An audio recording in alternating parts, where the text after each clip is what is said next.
The loudest cries are often heard in silence, and the deepest feelings are hidden in the spaces where no words are spoken. They haven't texted, they haven't called, and yet something in your gut won't let it go. That strange feeling in your chest, that unshakable sense that somehow they're still thinking about you. My friends, you're not crazy. Not every silence means it's over. Some silences are strategy, some silences are pride, and some silences are just waiting for you to make the first move. But before we break this down, do me a favor. If you've ever been stuck in that emotional gray zone where you don't know whether to reach out or stay silent. Hey folks, imagine this. You're standing at a train station, but the train isn't coming. No announcements, no signs, just stillness. Most people panic. They start pacing, calling the hotline, checking the schedule again and again. But here's the truth. Sometimes the train hasn't left you. It's just waiting for the signal. And that's what people do too. They wait, quietly, indirectly, secretly. They're hoping you make the move so they don't have to. That's what this video is about. The signs they're secretly waiting for you to reach out. But here's the catch. It's not so you can go chasing. It's so you can wake up, see clearly, and decide with power, not emotion. Because let's be real, most people don't say what they feel. They post around it, they hint, they disappear just enough to trigger curiosity, but not enough to declare closure. 1 minute, they're gone. Next minute, they're liking a post from 32 weeks ago. Sound familiar? My friend, it's not always because they've moved on. Sometimes it's because they can't. They're holding their breath, hoping you're the one who'll break the silence. And that's where Stoicism steps in with its cold, clear hand and says, observe, don't chase. You see, you were never meant to beg for clarity. You were never meant to lose sleep over someone else's hesitation. You were meant to stand still like a mountain while the winds of uncertainty howl around you. Marcus Aurelius once said, "You have power over your mind, not outside events. Realize this, and you will find strength." That means when someone goes silent, you don't spiral. You watch. You don't panic. You pause. Because here's the truth, nobody told you. People test you more with their silence than they ever did with their words. But I'm not here to tell you to ignore your feelings or to become cold and detached. No, I'm here to help you own them without letting them own you. You've got to learn how to sit in the fire without getting burned, because if you can master your silence, you become unforgettable in theirs. And that's the kind of presence that speaks louder than any "I miss you" ever could. So stay with me, because over the next few minutes, we're going to go deep into the emotional signs, the little things they do that scream, "I'm waiting," even when their mouth stays shut. I'm going to give you clarity, not confusion. Truth, not illusion. You ready? Then drop this in the comments right now. Still, unmoved, ready. Show them, show yourself, and show the world that you're not just reacting anymore, you're evolving. Press that like button, hit subscribe, and stay with me, because what's coming next will open your eyes. Sign 1. Their silence isn't distance, it's a signal. Silence isn't the absence of feeling, it's the pressure of words they're too afraid to say. You thought it was over. You assumed their silence meant they had closed the book, turned the page, walked away without a second glance. But something doesn't sit right. Something in your gut keeps whispering, "This doesn't feel final." And maybe, just maybe, that feeling isn't wrong. Because, my friend, not every silence is made of indifference. Some silences are full of hesitation, full of longing, full of pride that's choking the words trying to surface. And if you're not careful, you'll mistake that silence as rejection when it's really a signal. Imagine a candle in the corner of a dark room. It's not shouting, it's not flickering wildly, but it's lit, barely, steady, quiet, and it's waiting for someone to notice the light before it burns out. That's what some people do when they go silent. They don't say a word, but everything inside them is screaming, "Please notice I didn't leave all the way." But they'll never admit that. Not yet. So they go still. Not to end things, but to see what you'll do in their absence. And this is where the mind starts to twist. What if they hate me? What if I ruined everything? What if I was never enough? You see, silence doesn't just create distance, it creates stories. And when people are silent long enough, we start writing our own horror novels in our heads. But here's the lie you need to break today. Their silence isn't always about you. It's often about their own fear. Fear of rejection. Fear of being the one who tries first. Fear that if they speak and you don't answer, it'll hurt more than the silence does. So instead of reaching out, they wait. Quietly, strategically, pride in one hand, emotion in the other. And they pray you'll break the silence first, so they don't have to risk breaking their heart. Now, I know what you're thinking. But if they really cared, wouldn't they say something? That's fair. That's rational. But emotion isn't rational. Fear isn't logical. And pride is a master manipulator. It convinces people that silence protects them. It says, if they care, they'll come to you. And so, two people who care end up playing a silent war, each waiting for the other to blink first. But this is where you must rise above the noise in your own head. This is where the Stoic man breathes deeper, sees clearer, and stands stronger. Marcus Aurelius said, "You must build your life action by action, and be content if each one achieves its goal as far as possible." That means you don't move just to end the silence. You don't act out of panic. You act from clarity, from truth, from alignment. If their silence is a signal, you observe it like a seasoned warrior. You don't flinch, you don't chase, you read, you learn, and most importantly, you hold your frame. Because here's the hard truth most people won't tell you. Silence is often the first step of manipulation. Not because they're evil, but because they're afraid. And people in fear try to control what they can. If they can't control your feelings, they'll try to control the space between you.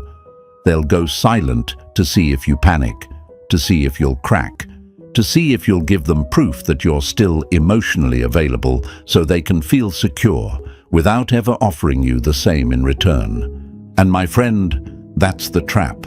That's the loop so many fall into. They feel the silence, they fear the silence, and then they fill the silence with begging, with reaching, with long paragraphs trying to decode the quiet. But here's what Stoicism teaches us. Stillness is strength. When you sit in the silence and don't let it shake you, you take your power back. You stop being the one waiting for signs and become the one who gives them. You shift the energy. You stop reacting and start revealing who's really in control. Let's say they used to message you every morning. Now, nothing.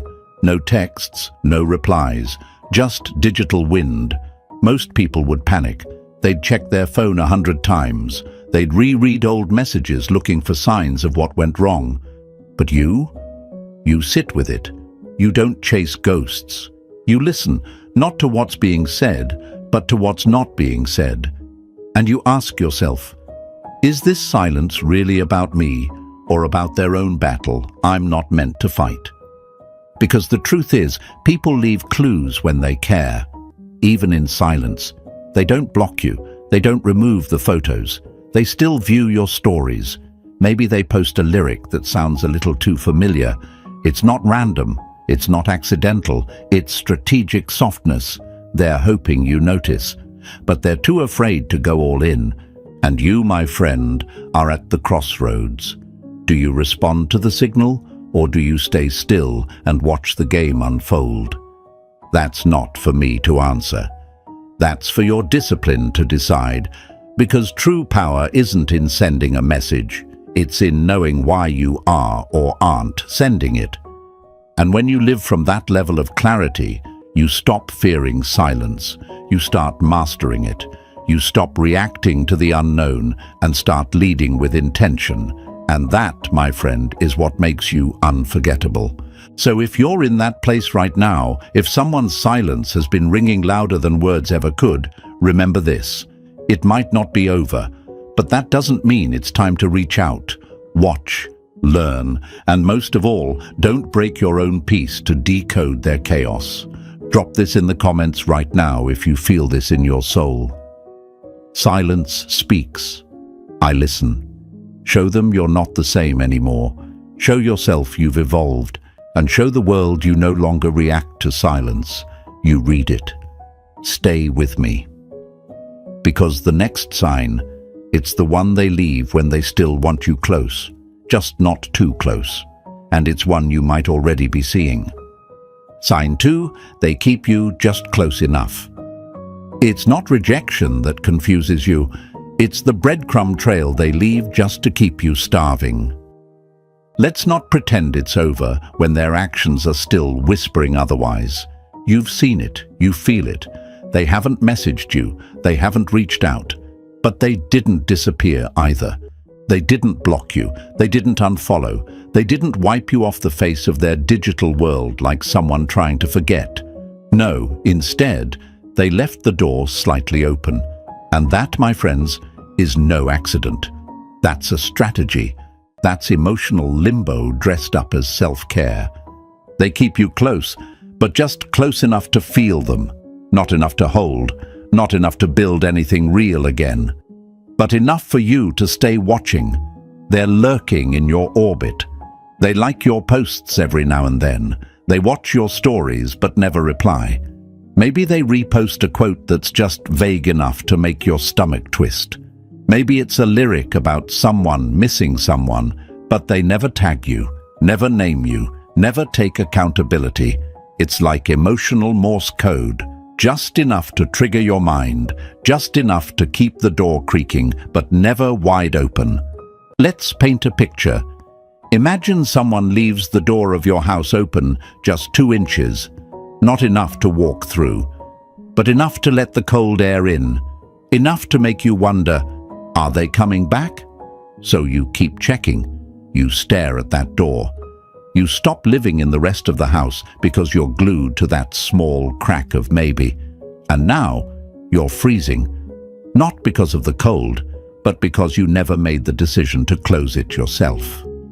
That's what they're doing to you, my friend, keeping you frozen in the hallway of what was. They're giving you just enough to doubt your own strength, just enough to keep you waiting. And if you're not careful, you'll confuse proximity with purpose. You'll think their lingering presence means something when really, it might just mean they haven't figured themselves out yet. Now, let me say this loud and clear. The door being open is not your invitation. It's their hesitation. There's a big difference, but most men don't see it. They rush in. They interpret every digital like as a green light. They read into every late-night story view as a silent cry for connection. And before they even realize it, they've re-entered a game where the rules are unclear, the scoreboard is broken, and their peace is now on the line. This is where Stoicism saves your soul. A Stoic man doesn't chase ghosts. He doesn't knock on half-open doors. He doesn't decode every breadcrumb left behind, because he knows breadcrumbs aren't a meal, they're bait, and he's no longer starving. He's no longer the man who needs crumbs to feel wanted. He's the man who's full on his own strength, his own peace, his own path. Let's go deeper. Why do they do this? Why keep you just close enough? Because part of them misses you, but the other part isn't brave enough to say it. So they settle for being seen by you, not held, not heard, just seen. It gives them the illusion of connection without the risk of rejection. It keeps their ego warm while they stay emotionally disconnected. They want to know they can still affect you, but they're not ready to meet you in truth. And that's where it gets dangerous, because you'll start reading into things that were never meant to be read. You'll reply to a post that wasn't even directed at you. You'll slide into their inbox because they left a comment on your picture from last year, and suddenly you've handed over your power. You've shown them you're still waiting, and they'll take that. They won't admit it, but they'll take that validation and walk away again. But here's where you shift. Right now, right here. You stop mistaking digital echoes for emotional intent. You stop assigning value to passive presence. You start seeing that being kept around isn't the same as being chosen. Let me repeat that for the ones in the back.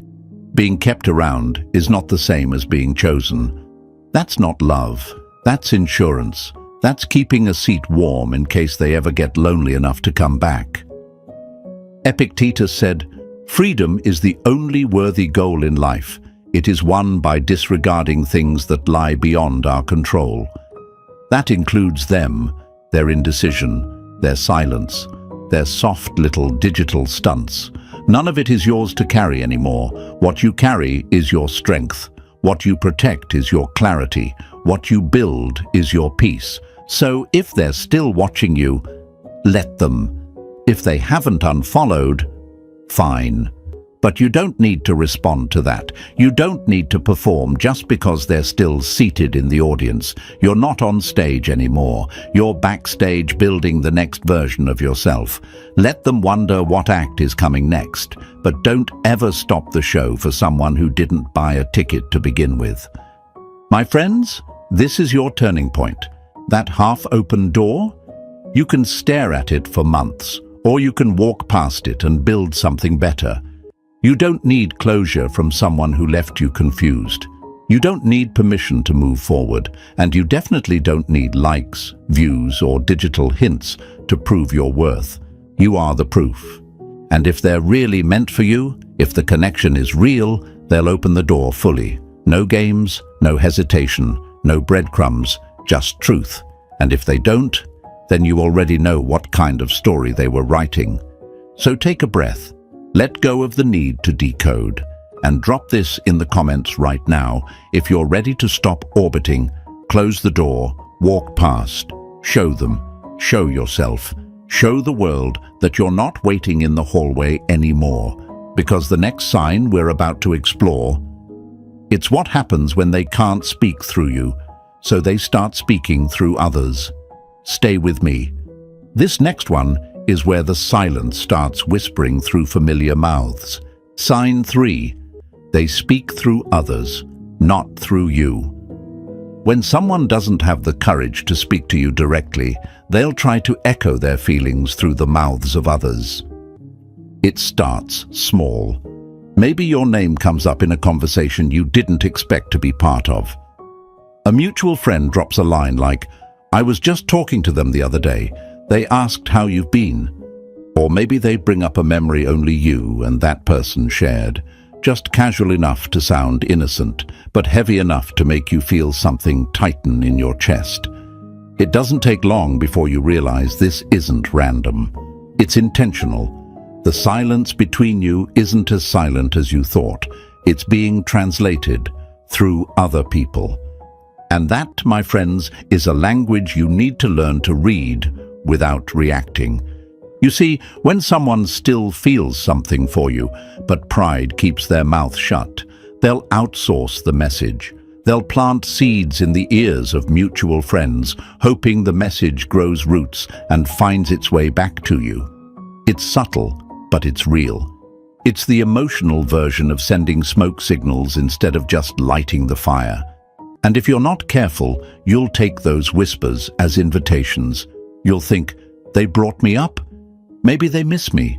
Maybe I should text them. But let me tell you something cold and clear. Indirect communication is still hesitation. And hesitation is not a green light for you to run. Imagine this. You're walking through a hallway and hear someone behind a wall softly calling your name. Not loud enough to be clear. Not brave enough to face you. Just a whisper. Would you tear down the wall to get to them? Or would you pause and ask, why are they hiding in the first place? That's the truth here. They're not ready to be vulnerable, not ready to admit what they feel. not ready to own their part. So instead, they let your name float in the wind. They give it to friends, to casual conversations, to indirect statements like, "I saw them the other day, they look different." And suddenly, you're being reeled back in, not by them, but by the possibility they create around you. Here's what Stoicism demands of you. Don't fall for possibility. Respect only what is real, because someone truly ready to reconnect will walk up to your front door, knock, and speak with their own voice. They won't hide behind shared friends or passive comments. They won't test the waters with second-hand mentions. They'll look you in the eye and say what needs to be said. But when they don't, when they use others to speak for them, it's not communication, it's control. They're trying to gauge where you stand, trying to feel if the door is still open without risking rejection. That's not connection, that's calculation. And you, my friend, are not someone to be measured. You are not someone to be tested like an old wound they're poking to see if it still bleeds. Let's break this down further. You didn't ask for updates. You didn't ask anyone to talk about them. And yet, here they come. Out of nowhere, your best friend says, "They mentioned you the other night." And your mind spins. The heart jumps. You wonder, is this a sign? Should I reply? Should I reach out? That's where the lie begins. The lie that says, if they're thinking about me, it must be time to reconnect. But a Stoic man doesn't operate from wishful thinking. He operates from clarity, from truth. And truth without direct words is still an unfinished sentence. You do not finish it for them. You do not complete the message they're too afraid to send. You observe, you acknowledge, but you do not act unless action aligns with your peace. Epictetus said, "If someone speaks ill of you rather than defend yourself, say, 'He obviously does not know me well, since there are so many other faults he could have mentioned.'" That same principle applies here. If someone speaks of you without speaking to you, understand they're still speaking from a distance, and distance doesn't deserve a reply, not until it closes itself by choice. Let's be honest, sometimes they're not even doing it intentionally. Sometimes it's their friend who can't help but bring you up. But that too is telling, because if they were truly over it, truly done, truly disconnected, your name wouldn't still echo in their circle. Silence would be silence. No mentions, no memory recalls, no casual name drops, just absence. But that's not what's happening here, is it? Instead, they're placing breadcrumbs in conversations and hoping you'll follow the trail. And what happens next is what happens to most people. They follow it, they text, they ask, they engage. And just like that, they hand the steering wheel back to someone who isn't even sure they want to drive. But not you, not anymore. The man you're becoming? He doesn't flinch at his name being whispered. He doesn't chase rumors or respond to smoke signals. He hears the echo, but he doesn't scream back, because he knows your value isn't confirmed by someone remembering you. It's revealed when you no longer need them to. So when a mutual friend brings them up, smile. Say nothing. Hold your center. Let that silence thunder louder than any words. Because that, my friend, is your power. The moment you stop reacting to being remembered, you become unforgettable. And I know it's hard. I know part of you wants to use that mention as a doorway. But let me remind you, a whisper through someone else's mouth is not a door. It's a window.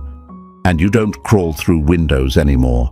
You walk through doors that are opened directly for you, with truth, with courage, and with clarity. So if this is your moment, if you've heard your name carried by someone else's voice, if you've felt your heart quicken at a second-hand mention, take a breath, pause, and remember who you are. Drop this in the comments right now if you're choosing peace over paranoia. I don't chase echoes. Show them you're not moved by noise. Show yourself that clarity is your standard. Show the world that you're not the kind of man who breaks when his name is brought up. You build when silence surrounds it. And stay with me, because the next sign, it's deeper, it's quieter, it's not words or whispers, it's energy. And if you felt that sudden presence, that strange pull, that unspoken return, you'll want to hear what's coming next. Sign 4. Their energy shows up before their words do. The body remembers energy long after the mind forgets the words. There are no texts, no missed calls, not even a like or a vague quote in their story, but still, something's different. You feel them again. You can't explain it. You just do. And that, my friend, is no coincidence. There comes a point in silence where it's no longer about words or signals. It's about presence. A shift in the air, a sudden dream that brings their face back. A wave of emotion at 2 a.m. that hits with no warning. You check your phone, not because you expect a message, but because something inside you knows they're thinking about you. And here's the thing, sometimes they are. Energy doesn't lie, even when people do, even when they hide, even when pride and fear build a wall taller than the love that once stood between you. The human connection is deeper than direct messages and timelines. It's soul recognition, and when someone's thinking about you, really thinking about you, their energy reaches before their words ever do. Imagine standing near a campfire long after it's gone out. There's no flame, no glow, but if you reach your hand toward the ashes, you still feel heat. That's what this is. The connection might not be burning bright on the surface, but there's still something warm beneath the silence, something alive, something waiting. But here's where things get tricky, because most people don't know what to do with that kind of invisible pull. They panic, they start scrolling, overthinking, reading into old posts, wondering, should I say something? Should I reach out? But a Stoic man knows better. He doesn't act on emotion alone. He sits with it. He listens, not to the noise of his desire, but to the silence of his discipline. You might notice they posting less, or maybe her posts suddenly feel like echoes from the time when things were good. The energy in her captions softens. The tone feels more familiar, not the cold, sharp edges of someone trying to prove they've moved on, but the quiet language of someone who's slowly turning back toward you in her spirit. Or maybe there's nothing public at all, just a shift, a nudge, a presence you feel when you're not even trying to remember her. And yet, there they are. This is not your imagination, it's not delusion, but it's not confirmation either. And that's the tightrope. You must walk it without falling into either side. Don't deny the energy, but don't let it control your steps either. Stoicism teaches us we suffer more often in imagination than in reality. Seneca wasn't lying. That energy might be real, but it's not an invitation until it shows up in truth. And until then, you let it come. You don't run toward it. You don't feed it. You observe it like a cloud, passing, moving, not yours to chase. Because here's the hard truth. Emotional presence isn't always emotional readiness. Just because they're thinking about you doesn't mean they're ready for you. And just because you feel them doesn't mean it's time to go back. Sometimes they're only reaching for what you used to give them: comfort, safety, validation. Not because they've healed, but because they haven't found that same peace without you. And if you're not grounded in your purpose, you'll mistake their internal unrest for reconciliation. You'll feel them thinking about you and confuse it with progress. You'll act before they're ready to receive. And just like that, you'll break your stillness and step into chaos. So what do? You feel it, you honor it, but you don't move until truth moves toward you. Let's say you wake up in the middle of the night and for no reason at all, your chest is heavy. Her face flashes in your mind. Or you're driving and suddenly a song hits. That song, the one that only made sense when they was beside you. And now it's everywhere, on shuffle, on the radio, on her playlist that you shouldn't still have, but do. That's energy. That's the invisible thread tugging in the dark. But what's stronger than that energy is your discipline not to chase it. Remember this: true connection never demands you abandon your peace. If it's real, it will return with words, with action, with clarity. Not just a vibe, not just a dream, not just a feeling in the gut. And when it does, you'll be ready, not because you were waiting, but because you were growing. Too many men get lost in the illusion that emotional gravity equals destiny. It doesn't. It just means something is unresolved, and unresolved doesn't always mean unfinished. It just means you're still healing, and so are they. So let that energy come. Let it rise, let it swirl, but stay grounded in your center. Watch it, breathe with it, smile even, but don't let it become your compass. A Stoic man doesn't follow every signal. He leads himself through the fog until the path becomes clear. And if they really want to come back, if their energy has matured into truth, they'll come, fully, authentically, not as a ghost, but as a presence. Until then, hold your stillness like armor, because your peace is not for sale, not even to a familiar feeling wrapped in nostalgia. If you've ever felt that kind of energetic pull, where your mind stays silent but your soul starts whispering, drop this in the comments right now. I feel, but I don't follow. Show them that your sensitivity doesn't make you weak, it makes you aware. Show yourself that just because you feel something doesn't mean you must react to it. And show the world that silence can be filled with strength, not sadness. And stay with me, because the next sign, that's when their words still don't arrive, but their memories suddenly do. The past starts knocking before their message does. And when that happens, you'll need to know what it really means. Let's keep going. Sign 5. They bring up the past without saying your name. When the past starts speaking louder than the present, pay attention. Nostalgia is a language people use when pride blocks their voice.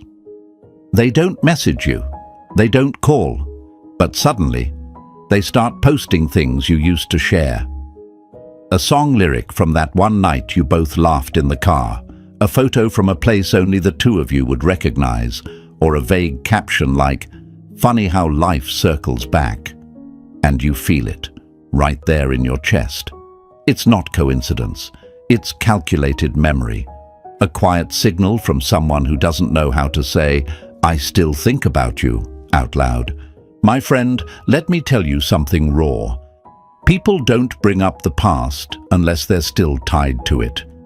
When someone's truly moved on, they don't need to revisit what once was. They don't post the memories. They don't flirt with the echoes. They close the book, not just the chapter. But when they start resurfacing moments only you would recognize, it's not about showing the world. It's about showing you without ever tagging your name. And here's the trick. It's all subtle, because they're not brave enough to be direct. They don't want to risk you not responding. They don't want to seem like they're chasing you. So instead, they chase the memory of you. In public. Quietly. With just enough plausible deniability that they can say, "Oh, that wasn't about you," if you ever call them out. But you know better. You feel it. You're not imagining things. You're not overthinking. That song from 3 summers ago didn't just accidentally show up in their story. That throwback photo with no context wasn't a random pic. And that caption, that was a loaded message buried under casual words. But this is where you need to be dangerous, not desperate. This is where you need to see without chasing, because just because they remember you doesn't mean they're ready for you. Memory is not reconciliation, it's emotion with no direction. It's them looking backward while you're supposed to be looking forward. Now here's what most men do when this starts happening. They take the bait. They reply to the post. They send a, "Hey," that brought back memories message. They reopen the door that was left half shut on purpose. And once again, they find themselves in emotional limbo, answering a call that was never directly made. Let me be very clear here. Indirect nostalgia is not an invitation. It's an emotional experiment. They want to see if you're still watching, if you still care, if you still bleed a little when the past comes knocking. And if you answer, you've just confirmed what they needed to feel validated, without them ever needing to give you clarity. That's manipulation through memory. It's not always malicious, but it's real, and it works, unless you've trained yourself to hold still in the storm. Stoicism reminds us, if you wish to improve, be content to be thought foolish and stupid. Why does that matter here? Because when you don't respond to the bait, when you don't take the hint, you might feel like you missed your shot. You might feel foolish. You might feel like they'll think you didn't notice. But here's the truth. You didn't miss your shot. You protected your peace. Because until someone shows up in truth, you owe them nothing. Not a reply, not a reaction, not even recognition. Let's flip it for a second. Ask yourself this. Why do they need to bring up the past if they're so happy in the present? Why reach back in time unless part of them is stuck there? Here's the answer. Because the heart remembers what the mind tries to bury. And when you've been good to someone, when your presence was solid, calm, rare, they don't forget. Not even when they pretend to. Especially not when they pretend to. So when they start posting those old songs, those vague, you had to be there references, don't react. Reflect. Ask yourself, does this bring me peace or pull me back into confusion? Are they really missing me? Or just the version of themselves they had when they were with me? Do I want to return to the past, or was I just addicted to the familiarity of it? You see, sometimes they don't miss you. They miss the way you made them feel, the attention, the warmth, the safety. But that doesn't mean they're ready to build something better. It just means they're lonely in the present and romanticizing what they lost. And this is where most men slip. They confuse emotional reach with emotional responsibility. Just because someone is reaching for you emotionally doesn't mean you are required to grab their hand. You've done the work. You've pulled yourself out of emotional dependence. You've learned how to sit with yourself, how to grow in silence, how to observe without needing to control. Don't undo that progress just because someone remembered a sunset. Instead, acknowledge it silently, smile at the memory, let it warm you for a moment, but don't go chasing something just because it used to feel like home. Because the truth is, you're not the same man who left that memory behind. You're stronger, quieter, more grounded, and when someone starts reaching back toward you, they'd better be ready for the man you are now, not the boy they once knew. So if they're bringing up the past, let them. If they're dropping hints, let them. If they're speaking through nostalgia, let them. But you stay still, you stay rooted, you stay focused, because the man who doesn't flinch when the past knocks, that's the man who's already met the future. If you've ever felt that moment, where someone brings up what you used to share without saying your name, drop this in the comments right now. I remember, but I don't return. Show them you're not easily pulled. Show yourself that your clarity is louder than their curiosity. Show the world that you're not someone who's waiting on a ghost. You're someone who builds beyond what used to be. And stay with me, because the next sign we're about to explore, it's when they go from posting memories to posting happiness. But this time, it doesn't look real. It looks like performance. And if you've seen that show before, you're going to want to hear what's coming next. Sign 6. Their happiness looks like a performance. When someone has to prove how happy they are, it's usually because they're not. Suddenly, they're glowing online, loudly, publicly. Every story is a highlight reel. Every post radiates self-love. Healing, they caption it. Unbothered, they tag it. New hobbies, new people. A selfie with that strange forced grin that says, "Look at me, I'm fine." But you feel it. You feel the shift. Not because they're actually at peace, but because they need you to see them pretending to be. My friend, when peace is real, it doesn't have to be posted, but when pain is unspoken, it gets dressed up as a performance. There's a difference between someone moving on and someone trying to look like they've moved on. The first is silent, mature, natural. The second is strategic, loud, almost theatrical. And when you know what to look for, the signs are everywhere. They didn't message you, but now they're posting every day. They didn't say goodbye, but now they're writing captions that sound like they're trying to convince the entire world they've leveled up overnight. I've never been this happy. Sometimes letting go is growth, energy unmatched.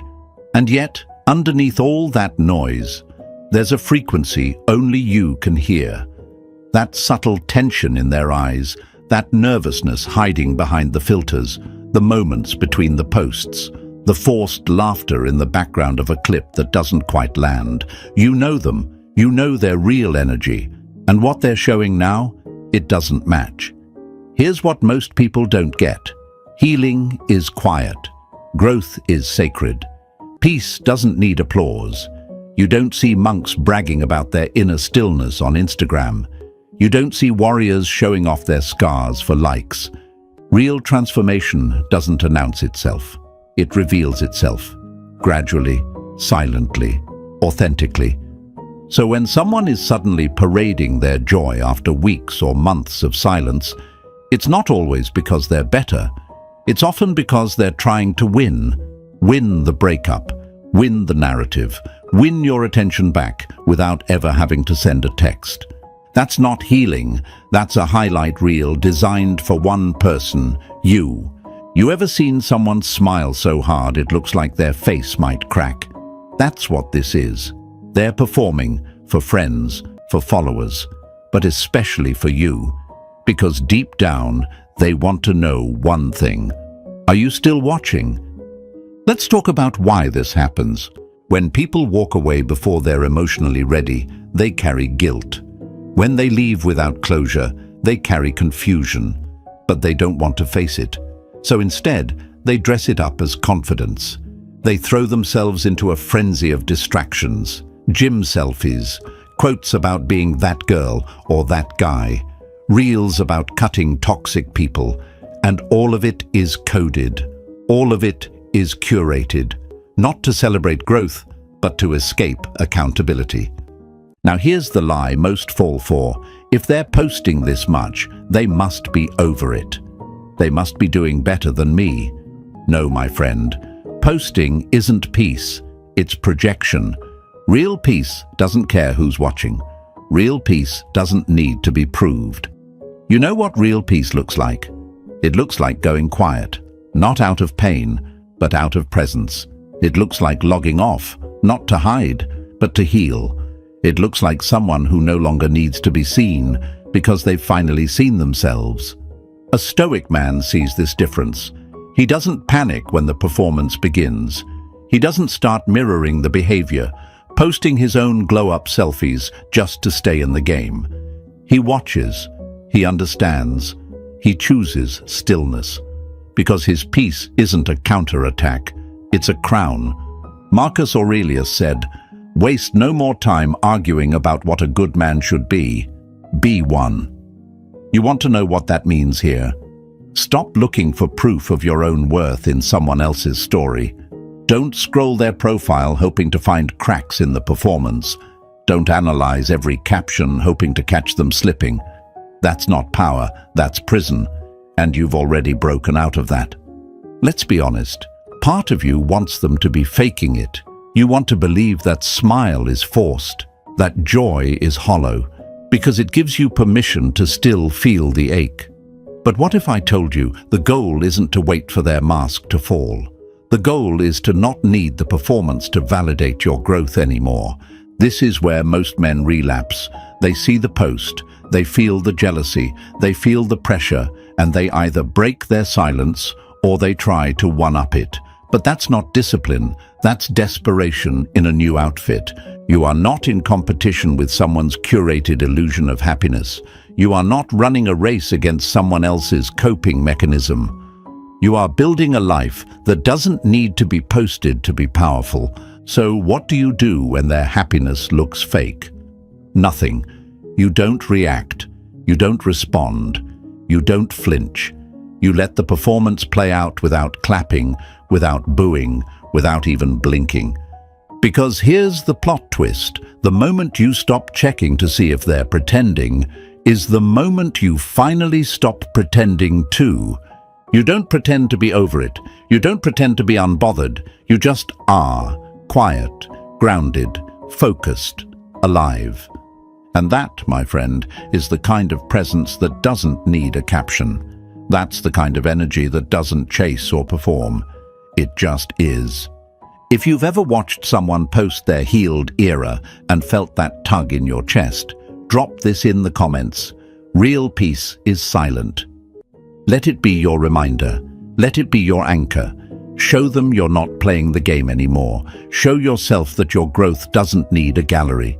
Show the world that your silence isn't sadness, it's self-respect.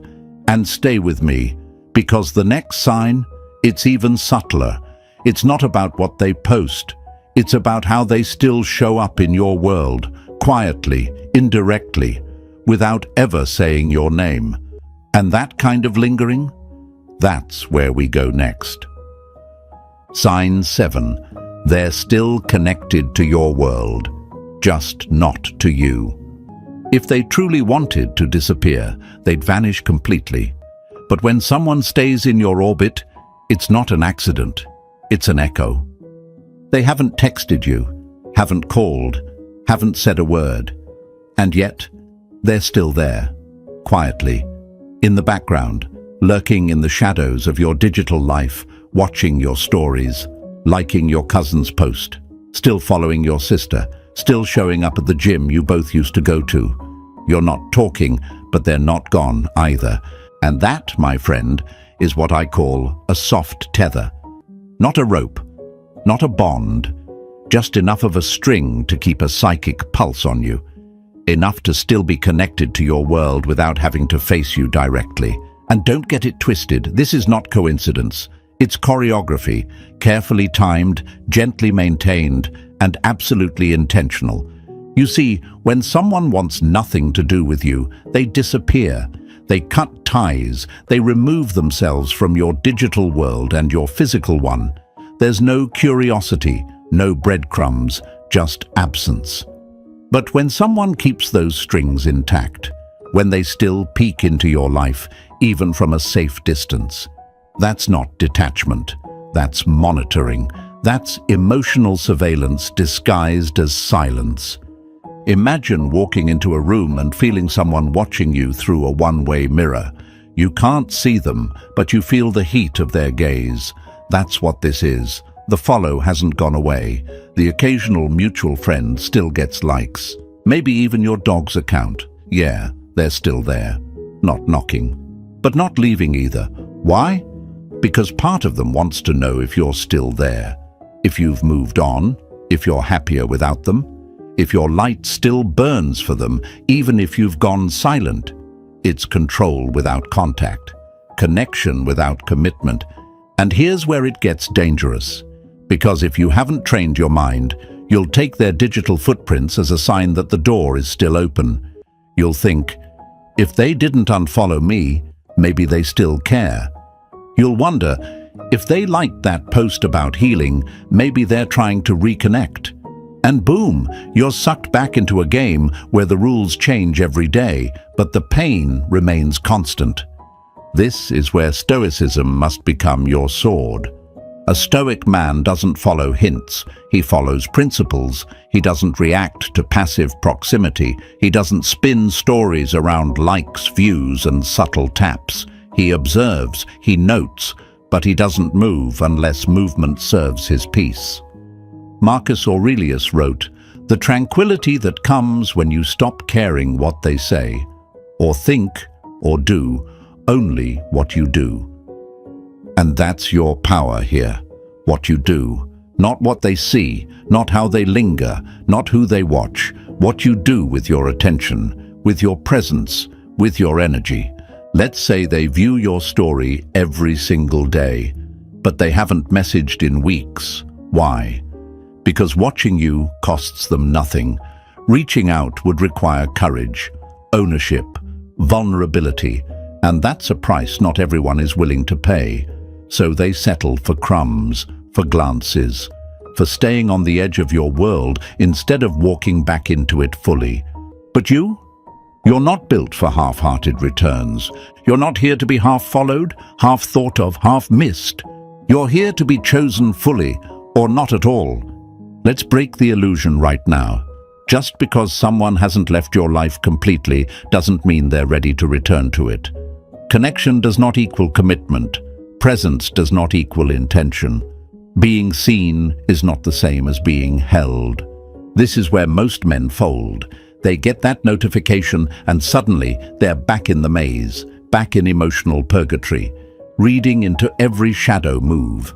But not you, not anymore. You've evolved. You've stopped assigning value to breadcrumbs. You've stopped giving access to people who only linger because they fear being forgotten. And most importantly, you've stopped mistaking attention for affection. Here's what you do now. You stay grounded. You don't block them out of bitterness, and you don't welcome them back out of weakness. You acknowledge their presence, but you don't perform for it. You don't suddenly post more to get noticed. You don't start curating your life for someone who didn't have the courage to stay in it. You live fully, authentically, without apology. Let them linger. Let them hover. Let them wonder. That's not your concern. Your concern is the man you're becoming, the peace you're cultivating, the mission you're walking. And the man who's truly on a mission doesn't stop to perform for spectators, especially ones who don't have the decency to speak. So if they're still connected to your world, good. Let them see what they walked away from. Let them feel what they couldn't hold. Let them observe your glow without access to your warmth. Because that's not punishment, it's reality. And if they want back in, let them knock with truth, not hints. Let them speak in full sentences, not story views. Let them reach with clarity, not shadows. If you've ever felt that eerie connection where someone disappears from your life but not your digital space, drop this in the comments. I see the presence, but I don't give it power. Let it be your armor. Let it be your code. Show them that your peace is no longer vulnerable to proximity. Show yourself that you don't bend for spectators. Show the world that connection without courage means nothing.